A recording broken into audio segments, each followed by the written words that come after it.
अस्सलाम वालेकुम नाज़रीन। आज 7 मार्च 2026 है और दिन है हफ्ते का। रात गए इन हुक्मरानों ने बिलाखिर वो फ़ैसला कर लिया जिस फैसले की इनसे तवक्को की जा रही थी। पेट्रोल और डीज़ल की कीमतों में 55 रुपये फ़ी लीटर इजाफ़ा किया गया है। 55 रुपये।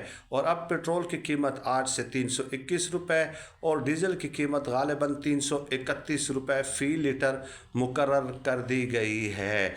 अब इसमें इंटरेस्टिंगली बहुत सारी बातें देखनी है। देखिए, हम कोई जाहिल लोग तो है नहीं, तहकीक करके वीडियोज़ आपकी खिदमत में पेश करते हैं। हमें भी मालूम है कि जंग हो रही है और हमें पहले से ये मालूम था कि इसके असरात पूरी दुनिया पे पड़ेंगे। ये एक अंडरस्टूड बात थी, लेकिन जिस तरीके से, जिस भोंडे तरीके से हुकूमत ने ये फ़ैसला किया है, उसने कई शकूक व शुबहात को जन्म दे दिया है।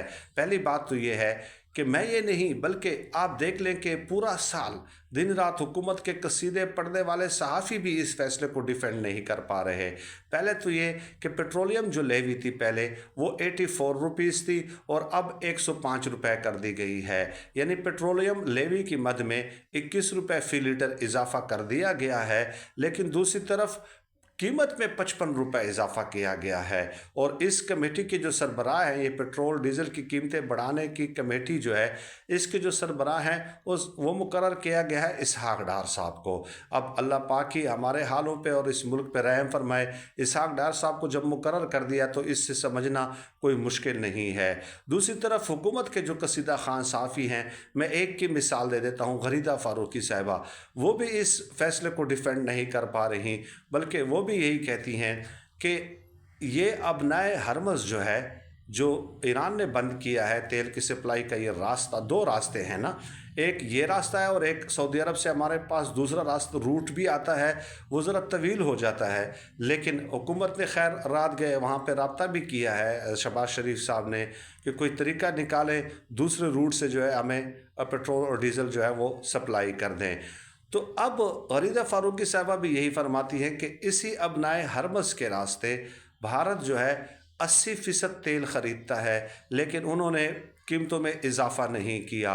इसके अलावा चीन जो है इसी अबनाए हरमज़ के रास्ते 40% तेल ख़रीदता है, लेकिन उन्होंने कीमतों में कोई इजाफ़ा नहीं किया। इसके अलावा जो है जापान 90% तेल जो है वो अबनाए हरमज़ के रास्ते ख़रीदता है, लेकिन उसने भी कीमतों में इजाफ़ा नहीं किया।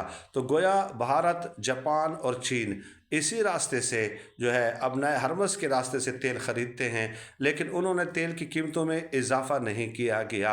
और फिर गरीदा फ़ारूकी साहबा कहती हैं कि ख़ुद हुकूमत ने कहा कि हमारे पास 1 महीने का स्टॉक मौजूद है। तो जब 1 महीने का स्टॉक अगर मौजूद है और फ़र्ज़ किया आपने अगला स्टॉक ख़रीदने के लिए पेट्रोल का या डीज़ल का या ऑयल्स का जो है अगला स्टॉक ख़रीदने के लिए आपने ये पैसा इजाफ़ा किया है, तो कम से कम 8 से 10 दिन रुक सकते थे। यानी माह रमज़ान में तो आप रुक सकते थे ना, उसके बाद फिर आप इजाफ़ा कर लेते, या 27-28 रमज़ान 29 रमज़ान को ये फ़ैसला कर लेते कि अगला स्टॉक ख़रीदने के लिए हमने ये फ़ैसला किया है, तो फिर भी बात कुछ बन सकती थी। लेकिन हुकूमत ने कहा कि नहीं, हमारे हाथ मौका आ गया है तो हमने इंतज़ार क्यों करना है। और फिर गरीदा फ़ारूकी साहबा ख़ुद ये फरमाती हैं कि क्या पैसे का ढांचा बनाने के लिए ये फ़ैसला किया गया है, इससे तो यही नज़र आता है और कोई वजह नज़र नहीं आती। तो अब आप अंदाज़ा लगा लीजिए कि जब हुकूमत पेट्रोल की कीमतें कम करनी हो तो उसमें ले तो लाल से काम लेती है, लेकिन जब ज़ालिमाना तौर पे इस तरह का कीमतें बढ़ानी हो तो वो ये नहीं सोचती कि इस माह रमज़ान में, यानी कि पेट्रोल और डीज़ल की कीमतें जब बढ़ती हैं तो हर चीज़ की महंगाई बढ़ जाती है, हर चीज़ की महंगाई बढ़ जाती है। और अभी तक तो ये पुराना स्टॉक है और पुराने स्टॉक पे 55 रुपये फ़ी लीटर इजाफा कर दिया गया है, क्योंकि पुराना स्टॉक तो पुरानी कीमत पे ख़रीदा गया है ना। तो अब आप अंदाज़ा लगा लीजिए कि जब ये नया स्टॉक ख़रीदेंगे तो उसके बाद हमारी सूरत हाल क्या होगी, किस सूरत हाल से हम दो चार होंगे। इसलिए जो है कुर्सी की पेटी बांध लो भाई, कुर्सी की पेटी बांध लो। अभी महंगाई का अफरियत जो है वो आसानी से ख़त्म नहीं होने वाला, क्योंकि ज़रा ये बताते हैं कि सितंबर तक शायद ये जंग चलेगी। उस वक्त तक तो अल्लाह माफ़ करे इन ज़ालिम हुक्मरानों ने हमारे साथ क्या कुछ है जो नहीं करना। ये मरीम नवाज़ है जो 4 साल पहले ईद के मौके पे माह रमज़ान के आखिरी अशरे में ये तकरीर कर रही थी कि पेट्रोल 118 रुपये फ़ी लीटर हो गया है, तारीख़ की बुलंद तरीन सतह पे है। मुसाफिर अपने घरों को वापस कैसे लौटेंगे? इमरान खान साहब को वो मुखातिब कर रही थी।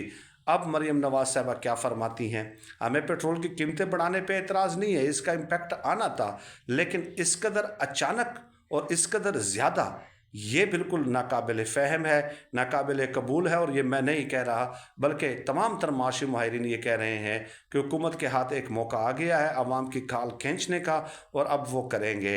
अब दूसरा इसका पहलू एक और भी समझ लें कि देखिए, फ़र्ज़ किया पेट्रोल, कुछ लोग ये कहते हैं, मेरी शहबाज राना साहब से बात हुई कि जितनी ऊपर से ऊपर जाती हैं पेट्रोल की कीमतें, तो उतनी तेज़ी से फिर नीचे भी आती हैं। लेकिन जब नीचे आती हैं तो फिर ऑयल कंपनीज़ को, पेट्रोल पंप्स मालिकान को नुकसान होता है, तो उसको भी हुकूमत ने देखना होता है। यानी अवाम का अगर नुकसान होता है तो वो होता रहे, खैर है, वो कोई इशू नहीं है। वो खामोशी से लाइनों में खड़े होकर लाइनें लगा देंगे और पेट्रोल ख़रीद लेंगे। तो ये बड़ी अजीब व गरीब सूरत हाल है। इसलिए मैं कहता हूँ कि अपने आसपास नज़र दौड़ाया करें। किसी के मासूम बच्चे होते हैं, गरीब होते हैं, मज़दूर, तनख्वाहदार, दिहाड़ीदार तबका होता है, इन दिनों में उनकी मदद करना बहुत ज़्यादा ज़रूरी हो गया है, हद से ज़्यादा ज़रूरी हो गया है। बिलीव मी, इन दिनों में आपकी की हुई मदद उन्हें हमेशा याद रहेगी, और अल्लाह पाक के यहाँ आपका बहुत दर्जा होगा। बहुत शुक्रिया।